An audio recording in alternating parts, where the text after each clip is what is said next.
3,000.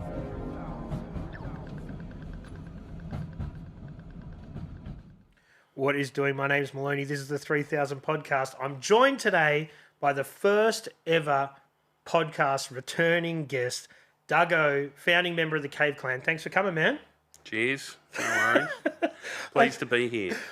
I think you were episode number 9 in the old studio. That was like a year and some time ago. So it's awesome to have somebody who's such a vital part of Melbourne come back for the first returning guest. No worries.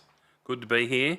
Yeah, that was right. We met at that pub in South Melbourne, I think. Yep, Had a beer. we did. And then you came down and had a beer in Frankston. That's right. Yes, Yeah. that was good. Yeah, good food there. What was that place? January. They were just taking it over. Yeah. Clinton stuff who own it, but they had it as a different name then. But now it's the Jackson Street Young Street Tavern. Okay. Yeah. No, that was a good day. Good day. Yes. And we're sweating it up in the new studio, man. What do you think are. here? What do you think? I love it. Yeah, I like it. It's good seeing it in the flesh. Does it feel like you're sort of underground in a cave or in a fucking drain or something? No. It doesn't. Oh, but it's warm. No, it's good. It's warm. It's warm and humid. Yeah, whereas tunnels have a nice cool breeze. That's one of the reasons we go in them in the summer to get away from the heat. Right. Which you'll find out one day if you ever get off your ass. I will. Well, Woodsy will come and he'll film it. Woodsy, you need to come along. We'll get him in a drain. We'll do it sooner rather than later. But he doesn't like wearing shoes, man. So we're gonna have to get a pair of shoes on him. Will you wear thongs? I wear thongs in drains a bit. Do ya? Yeah. Like you don't normally tell people wear thongs, but yeah, I wear thongs. Right. I hate wearing shoes. Well, if you drive and you end up wet shoes and you put them in your car, and then you go home and you forget, and then your missus the next day is like, what the? Because especially on a hot day, you leave dirty drain socks and shoes in a car. Yeah, whoever gets in the car after you, apologies to Sarah, all the time she's had to do it. But The perils of being a drain explorer. mate, I've got that many pairs of shoes now. Like, there's a thing now where people will liquid nails old shoes up on drain walls and things like that, and sort of an art type thing. Right. And I've sort of got into that, so I've been getting all my... This last Saturday, there's a new group, they've been around for a year, they're called the Tunnel Toads. And they're basically a new cave clan. In Melbourne. Yes, in Melbourne. And they, they're very, very like Cave Clan. They're set up in the same way.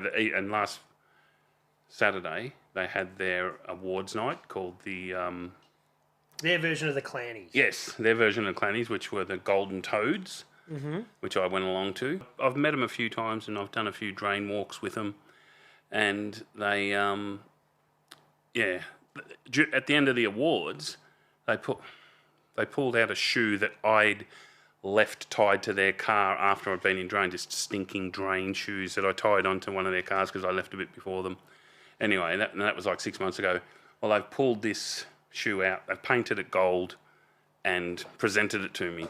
And then Rusco's son, so Rusco is a guy who's been in the Cave Clan since 1989, Yep. 1990. So Which he's is only in its first early few years. yeah, that's right, the early days. See episode 9 for more information. I told you I wasn't going to do that. And then, so his son is now in the cave, or he's sort of affiliated with Cave Clan, but he's in the Tunnel Toads. Yeah, and he actually did a shotgun, whatever you call it. Shoey. The shoey, yeah, that's it, with my old painted gold drain shoey. That had been in the drain for 6 months or so. While it'd been... tied to a car. Yeah, tied to a car and taken home and kept especially for, we'll save this shoe for one day. We'll be able to do something. And you're a big fella, Dougo, so I reckon you've got a size 13 or 14 shoe. I have. There you go, it is big. Look at that. What size is it? That's 15. 15. Jesus. So there was plenty to drink if he filled up his old can. But anyway, so I filmed it and I sent it to his father. His father wasn't there. I dobbed him in. Right. And I said to him, I'm telling you can hear on the video, I'm telling your dad. Yeah. Is it cool to see the generational Cave Clan and whatever the newer urban explorer type drain dwelling people are? Is it cool to see that sort of generational stuff happen? Yeah. Like this is I guess one of the reasons the tunnel toads came about was because it was getting harder to get into the cave clan. The scene was getting bigger and whatever. You know, Do you like put that down to the explosion of urbex, or what is it? Yeah, and social media. It just made urbex more approachable. Social media made urbex more approachable to a lot of people. So, and it just coincided with a time where Cave Clan, the people that were sort of handling things with Cave Clan, were a bit more strict about who got in. So, which led to the Tunnel Toad just going, "Oh, we'll start our own group." But they're very friendly. They're in with Cave Clan. They do things together and that, and there's not like you can't be in one and not in the other. So it's all pretty. Yeah. But no, it's good. It is good seeing. The awards night was a bit of a spin out. Like they did a really good job. Did it take you back to the cavies days? Yeah. Except they Clan, were was it clan? What is Clannies. it? Clannies. But they well, when we started them, like theirs was much more professional. I think we had a kerosene lantern for the lighting, and that was it. We had a garbage bin as a stand. We had a good location in this big drain. And, there was like 15 of us. These guys had projection and, they had an amazing setup. Their trophies, our trophies were gold. They were plastic bowling pins, painted silver or gold. They had these things that were 3D printed that glowed in the dark and, and they were... They got technology on their side. Yes, and it's a lot more economical and all that. So... Yeah, so that. But you guys prided yourself on being very DIY and low budget. True, yeah, and Sid Clan, when they came along, they were a bit more. Well, we always saw them as high tech and modern, but in the end, realistically, they weren't. They were just compared to us. Everyone seemed high tech, but yeah, no, we. Everything we did was pretty low budget. Was there ever beefs and run-ins with these other sort of urban? You didn't call it urbex. So if you ran in back in the Cave Clan days, if you ran into another crew, what would you call them? Just another gang of explorers? Yeah. No. It was like, oh shit, someone else is doing it too. Like Drain Dwellers, who I'm sort of working on doing it. Drain Dwellers video. I've managed to catch up with Blade, who was one of the founders. They sort of helped keep the Cave Clan going, this other group, Drain Dwellers. We sort of thought, after a couple of years, it was like, oh, it's not happening. People aren't joining, we're not finding heaps of locations. We're finding a bit, and my little brother goes to me one day, oh, there's a message written under Normandy Avenue bridge near Northcote Golf Course saying, Dougo, ring... Blade of the Drain Dwellers and a phone number. I was like, oh, that's weird. So I went, found the number and I scribbled it out so he wouldn't get pranked. Mm-hmm. And then I rang him and that's how we met Drain Dwellers. And then, there was like 3 of them and we thought, oh, cool, another group of guys. And it sort of rejuvenated, got us passionate about it. Sort of a bit of showing off, showing them the tunnels we'd found. Mm-hmm. And then we started finding stuff together and and then at the same time, another group called Tunnel Team, who a few of them are still members, or a couple of them are still members all these decades later. But yeah, so Drain Dwellers, that message under the bridge, we were sort of, at that time, we were talking about, it's not working, let's chuck it in. Yep. Because you wanted to expand and you felt you'd hit a bit of a... I'd always planned, I set it up with the intention of... meeting more people and getting more people and finding locations and that. Because back then there wasn't, there probably was the internet, but it was, it wasn't like it is today and wasn't so user-friendly. You needed to be a real geek to understand and, even then it was just geek to geek. It wasn't like now how it is nowadays. So I wanted to create something where we could share information and gather information because local knowledge was the best, and probably is still today. Local knowledge is the best way of getting locations, of like finding cool places to explore. And before the internet, you had your Il Drano zine, and you were nice enough when you did the first episode to gift me a couple of copies of that zine. That started in '89, so that's got to be arguably one of the oldest zines in Melbourne. Definitely the oldest urban exploring thing in Melbourne. Definitely the urban exploring one. Yeah, I mean, I think zines have been around a lot longer, but I just found I might have mentioned this before, but we sort of had a captive audience. So people are like, "Oh, you did it for 30 years or whatever," but it was like we had people that wanted the next issue to come out because then they could find out what we had planned. Because in the zine we'd put next month we're doing this, and we'd have a list of coming events. Yep. So you were organised. Very organised, when it came to drone exploring groups. But yeah, no, I don't know if that answered your question, but No, but you must have. Was there other zines that you saw that made you think we could do that, or you really were sort of pioneering something that you're in uncharted territory as far as you knew?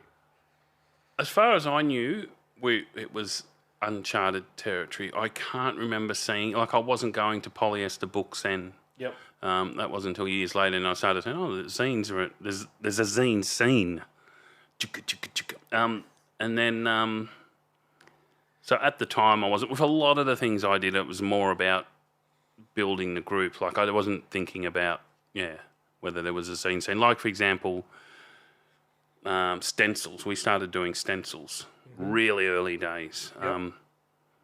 And for me, it was just a way of getting the Cave Clan's name out there. Stickers too. Stickers. And stickers were like, I think, when we started stickers, there was political stickers around. Mm-hmm. I remember first non-political stickers I saw were Cave Clan. I'm talking late 80s, early 90s. So you guys were on the early days of that scene. Yeah. I think the first stickers, as I said, the first stickers I've seen that I saw were political ones, were National Action, were like Stop the Asian Invasion and things like that. And then there was another one that I can't even remember. I used to see them on buses. It was also political. It was free a country or free a political person. I can't even remember. It was that long ago. And then not long after we started doing it, it was the same time, maybe a few years later. I think we're talking about 88. So I think maybe people started the "Hello, I am Funky Fresh Homeboy," whatever their tag is. Yep. Whoops and whatever. Done it. Those hello stickers started popping up with tags on them. And, but one of the things that got us into it was, I think, we were a bit political. We were a bit left, especially with Woody, him being a socialist and all that. And we started sticking stickers all over the National Action stickers. They had stickers everywhere. They were blue rectangulars, and they were rectangular stickers with blue print on it, white with blue print on it. And they were fascist sort of organisation. Yeah. So you were going against them to try and do what you thought was right. Yeah. Well, we'd just go to the pub, and we'd put up Cave Clan stickers when we walk between pubs or walking home or whatever. And when National Action would do a sticker blitz, you could sort of tell where they'd been. And then we'd go and cover them all up. We'd put Cave Clan stickers all over them. We used to have, we just have the normal Cave Clan ones, but then we had ones that were like basically paying out on them. Mm-hmm.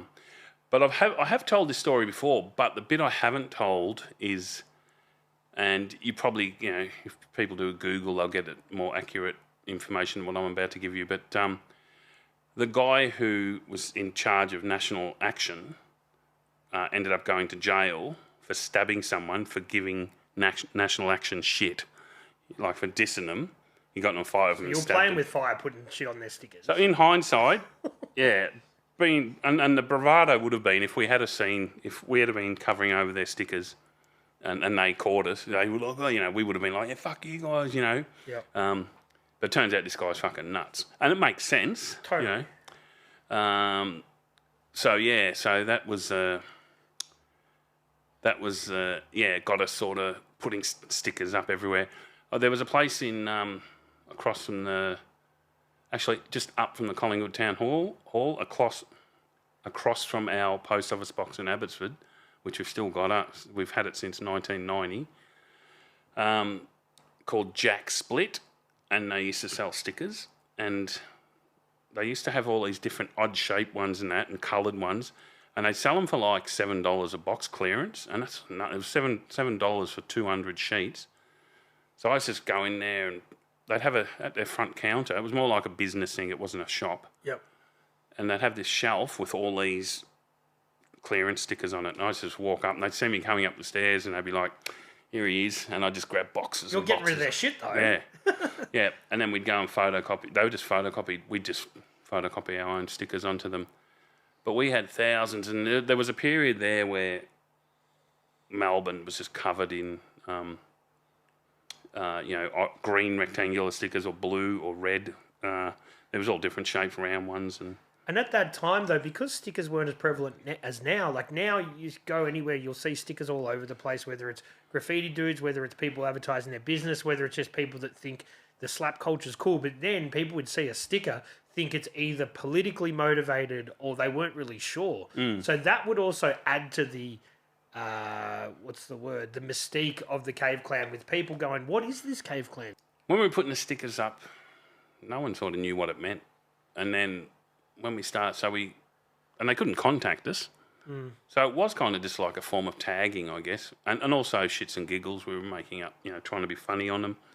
But then when we put the PO box on them, most of the first letters we got were like, I like Nick Cave too.